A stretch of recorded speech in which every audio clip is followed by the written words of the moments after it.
Il-Gvern sejjaħ inkjesta maġisterjali biex ikun stabbilit x'wassal għal każ fejn nhar is-Sibt filgħodu helikopter ma setax jinżel fil-helipad tal-Isptar San-Luqa. Dan għaliex malli wasal fuq il-post il-fire team li huwa responsabbli li jara li l-erja tal-helipad tkun waħda sigura sab karozza parkjata f'żona restritta. Il-karozza kienet qed tostakola s-sikurezza tal-operazzjoni. Mill-ewwel bdew it-tħejjiet biex l-ambulanza u t-tim mediku jerħula l-bażi tal-Forzi Armati biex il-helikopter jitlaq minn hemm.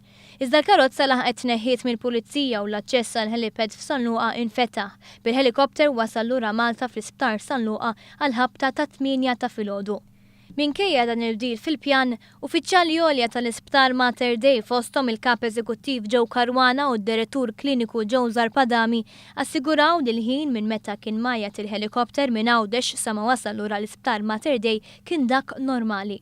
Il-pazjent li sofra apoplesija massiva ma kienx fqada li jitla fuq il-helikopter mar-wasla tiegħu f'Għawdex u għal xi ħin it-tim mediku ta' Mater Dei kellu jistenna sa mal-pazjent kien fqada iżjed stabbli.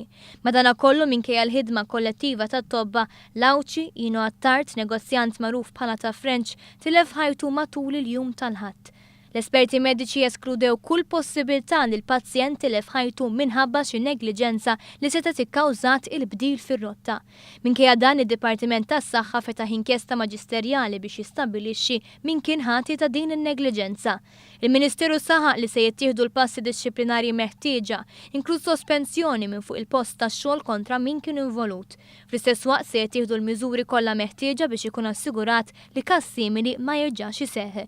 Il-helikopters bħalissa jinżlu fl-Isptar San-Luqa minflok fl-Isptar Mater Dei għaliex il-helipad ta' quddiem il-kamra mortwarja mhijiex tintuża minħabba li għaddej il-bini fuq l-Isptar tal-Onkoloġija.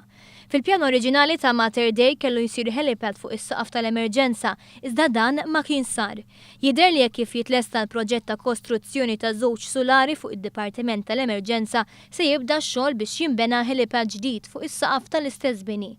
Dan biex ikun skont il-prattika ta' sptarijiet moderni f'pajjiżi oħra.